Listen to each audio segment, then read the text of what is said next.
আমার বাবা মারা যাওয়ার পর আমি এলাকাবাসী সবাইকে দাওয়াত দিলাম, সবাই আমার বাবার জানাজা করার জন্য আসবে, কিন্তু না না, কেউ আমার বাবার জানাজা পড়ার জন্য আসলো না। আমি একটু পেরেশানি হয়ে গেলাম। আমি পেরেশানি হইয়া ঘরের মধ্যে পেরেশানি হইয়া কান্না করতে করতে ঘুমায়া পড়লাম। অনেক বড় একজন বুজুর্গ ব্যক্তি হযরত শিবলি রহমাতুল্লাহ আলাইহি, উনি একদিন কাবা ঘর তাওয়াফ করতেছে। কি করতেছে? কাবা ঘর তাওয়াফ করতেছে। যখন কাবা ঘর তাওয়াফ করতেছে, উনি তাওয়াফ করতেছেন আর লক্ষ্য করতেছেন ওনার পাশে আর একটা যুবক তাওয়াফ করতেছে আর খালি পড়ে সাল্লাল্লাহু আলাইহি ওয়াসাল্লাম, সাল্লাল্লাহু আলাইহি ওয়াসাল্লাম, আল্লাহুম্মা সাল্লি আলা সাইয়্যিদিনা মুহাম্মদ, আল্লাহুম্মা সাল্লি আলা সাইয়্যিদিনা মুহাম্মদ দুরূদ শরীফ পড়ে। শিবলি রাহমাতুল্লাহি আলাইহি ডাক দিয়ে বলেন, এই যুবক, এই কাবা ঘর তাওয়াফ করার সময় এমন এমন কিছু দোয়া আছে যে দোয়াগুলা বান্দা করে সব দোয়াগুলা আল্লাহ কবুল করে নেয়, সুবহানাল্লাহ। তাহলে তুমি এই দোয়াগুলা না করে তুমি কেন বারবার দুরূদ শরীফ পড়তেছো, একটু বলে দাও। এবার যুবক ডাক দিয়ে বলে, হযরত আপনি কে? আপনাকে আমি চিনি না, তারপরও আপনাকে আমি বলে দেই, আপনি শুনে নেন। আমি বাগদাদ নগরে আমার বাড়ি। আমি আমার বাবাকে নিয়ে আমি হজের সফরে যখন রওনা দিব ইরাদা করেছি, সফরে রওনা দেওয়ার আগেই আমার বাবা অসুস্থ হয়ে ঘরের মধ্যে পড়ে গেল। আমার বাবা ঘরের মধ্যে পড়ে যাওয়ার পর কয়েকদিনের পরে আমার বাবাটা মারা গেল। আমার বাবা মারা যাওয়ার পর আমি এলাকাবাসী সবাইকে দাওয়াত দিলাম, সবাই আমার বাবার জানাজা করার জন্য আসবে, কিন্তু না না, কেউ আমার বাবার জানাজা পড়ার জন্য আসলো না।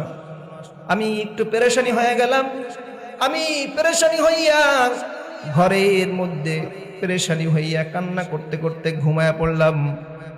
আমি যখন ঘুমায়া পড়ছি,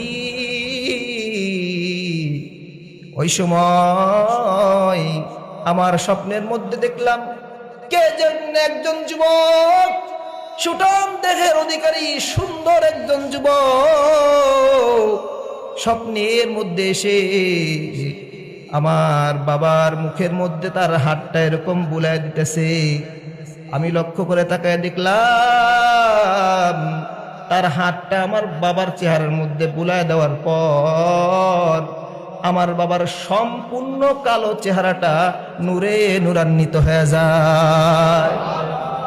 আমি ডাক দিয়ে বললাম, কে আপনি? আপনাকে তো চিনি না। এবার ওই যুবক লোকটা ডাক দিয়ে বলে, এই আমার উম্মত, আমি হলাম তোর নবী মুহাম্মাদুর রাসূলুল্লাহ সাল্লাল্লাহু আলাইহি ওয়াসাল্লাম। আমি হলাম তোর নবী। আমি স্বপ্নে আমি দেখলাম প্রতিদিন তোর বাবা আমার কাছে 100 বার দুরূদ শরীফ পাঠায়, কিন্তু আমি জানতে পারলাম তোর বাবা মারা গিয়েছে। মারা যাওয়ার পর তার খুব ভয়ানক অবস্থা, তার চেহারাটা কালো হয়ে গেছে। তার চেহারাটা কালো হয়ে গেছে। দেখবেন যাদের চেহারাগুলা কালো হয়ে যায় ওরা হলো গুনাহ করে। কিছু কালো মানুষ এরকম আছে যে তাদের চেহারার মধ্যে নূর থাকে, কিন্তু গুনাহগারদের চেহারার মধ্যে কোনো নূর থাকে না। অনেক মানুষ মৃত্যুবরণ করার পর চেহারাগুলা কালো হয়ে যায়, গুনাহগার মানুষ। আবার অনেক মানুষ এরকম আছে দুনিয়ার জমিনে জীবিত, তারপরও তার চেহারার মধ্যে কোনো নূর নাই, কোনো টোর নাই, কারণ ওলা হলো গুনাহগার। কি বলেন? গুনাহগার। অনেক মানুষ এরকম আছে নিজেদেরকে মুসলমান দাবি করে, ইমানদারও দাবি করে, মুসলমানের দাবি করে, ইমানদারও দাবি করে, মুসলমানের ঘরে জন্ম নিছে, কিন্তু একটা ফাইল নিয়ে যাবেন একটু সাইন করানোর জন্য। যদি আপনি নিজ দিয়ে কিছু না ঢুকায় দেন তাহলে আপনার ফাইলটা সাইন করবে না। যাদের শিক্ষা দীক্ষা আছে কিন্তু নবীর সুন্নাত নাই, আমল নাই, ইখলাস নেই, ওরা মানুষ না, ওরা শিক্ষিত শয়তান।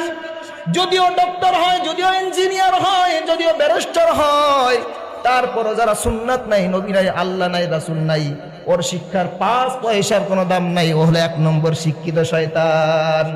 দেখবেন ওরা যদি নিজেদেরকে মুসলমান বলে দাবিও করে, ওদের চেহারায় কোনো নূর নাই, ওদের চেহারা দেখলে মনে হয় 1 নম্বরে ঘুষখোর, চেহারায় কোনো নূর নাই। এবার পয়গম্বর সাল্লাল্লাহু আলাইহি ওয়াসাল্লাম ডাক দিয়ে বললেন, এই উম্মত, আমি খবর পাইলাম যে আমার বান্দাটা 100 বার প্রতিদিন দুরূদ পাঠ করে, কিন্তু এখন তো দুরূদ আসে না।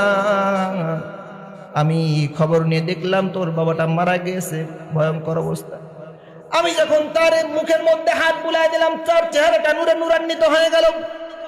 এবার পয়গম্বরের এই কথা শুনে ওই যুবকটার ঘুম ভেঙে যায়। যুবকটার ঘুম ভেঙে গিয়ে এবার যুবকটা সুন্দর করে বাবাকে কাফন দাপন পড়ায়া জানাজা পড়ায়া দেয়। এবার যুবকটা এক দিয়ে বলে, হুজুর, কিছু সময় আগেও আমার বাবার জানাজা পড়ার জন্য কোনো মানুষ আসে নাই, কারণ আমার বাবাটার চেহারা কুৎসিত হয়ে গেছিল, কালো হয়ে গিয়েছিল। একটু পরেই দেখতে পাইলাম হাজার হাজার মানুষ আমার বাবার জানাজার নামাজ পড়ার জন্য সারিবদ্ধ হয়ে গেল। আল্লাহু আকবার। আমার বাবার জানাজার নামাজ পড়ার জন্য যখন সারিবদ্ধ হয়ে গেছে, আমার আর বোঝার কোনো বাকি নাই, আমার বাবাকে আরশের মালিক আল্লাহ মহান রব্বুল আলামিন আমার বাবাকে কবুল করে নিয়েছেন। সুবহানাল্লাহ।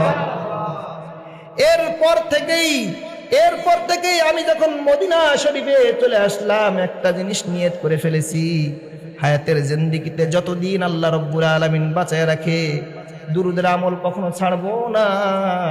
এরপর থেকে আমি যা করি সব সময় পড়ি সাল্লাল্লাহু আলাইহি ওয়াসাল্লাম, সাল্লাল্লাহু আলাইহি ওয়াসাল্লাম, সাল্লাল্লাহু আলাইহি ওয়াসাল্লাম, সাল্লাল্লাহু আলাইহি ওয়াসাল্লাম।